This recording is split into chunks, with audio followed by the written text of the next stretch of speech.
Looking in the mirror and no longer recognizing yourself. Desiring to quit a good job. Unexplained bouts of depression. Inability to concentrate on tasks which used to be easy. A desire to get into physical shape. Irritability or unexpected anger.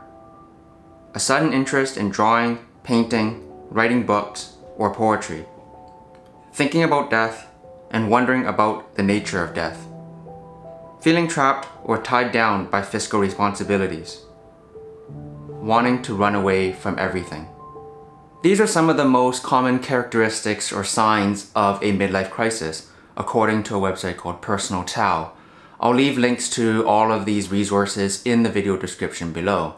One of the most stereotypical hallmarks of a midlife crisis, particularly as it pertains to men, but it could be just as equally applicable to women, is the desire for a fast sports car, the midlife crisis car. Over on Facebook, I posted if it was bad that I was already thinking about getting one. I pretty much narrowed it down to either the Toyota 86 or the Mazda MX-5 Miata.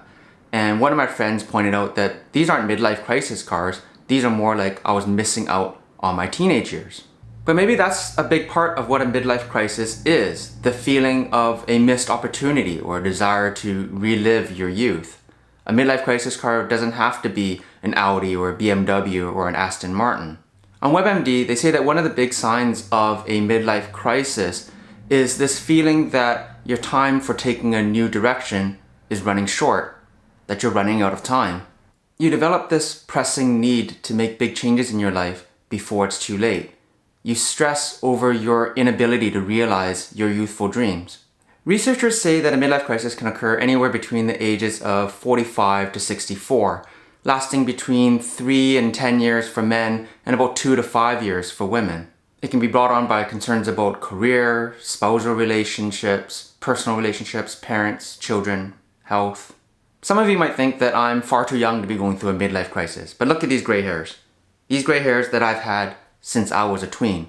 No joke, I'm pretty sure I got my first gray hair when I was about 10 or maybe 11 years old. But if I do only live to be 70, then I am indeed in my midlife right now, as I'm in my mid-30s. The current life expectancy in British Columbia for a male is about 80 years of age.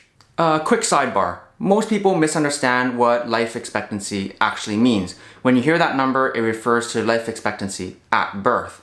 But does that mean that a baby born in 2017 can expect to live to 80? Not necessarily. Life expectancy assumes that every year of this theoretical person's life is going to be identical to the conditions that they are right now, which they obviously won't be.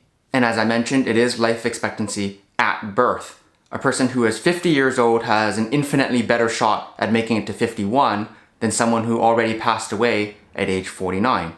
If you make it to 65, you're probably going to make it past 80. More specifically, Canadian men who are 65 years of age today can expect to live until they're about 84.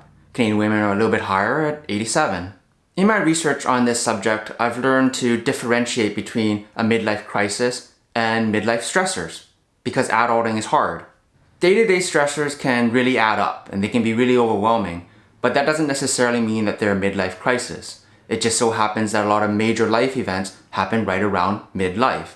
Empty nest syndrome, for example, or a parent passing away, and these can cause a great deal of psychological stress. Scientists also wonder whether this Western culture of youth has contributed to the notion of a midlife crisis, because they find that what we think of as a midlife crisis is not nearly as common in Japanese or Indian cultures where the elders are more respected and revered.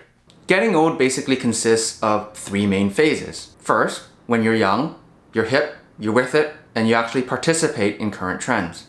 As you get a little bit older, you'll probably know about the trends, but you're not that interested in them yourself. And then finally, you don't even know what the trends are anymore. Who is that? I thought I was experiencing a quarter life crisis at 25, and now I think that I'm experiencing a midlife crisis at 35, but maybe it's just in my nature. As I've said before, I think I might be a thinker who thinks too much about thinking. Try saying that 3 times fast. I reflect and reassess on my life frequently, and these are activities that are very characteristic of a midlife crisis. Thinking about the limited time and resources we have left, and how to make the most of them. Maybe that's why I decided to start a vlog. But if you see me cruising down the street in a hot red convertible, you'll know that I've gone off the deep end. Thanks so much for watching, hit that subscribe button, and I'll see you all next week.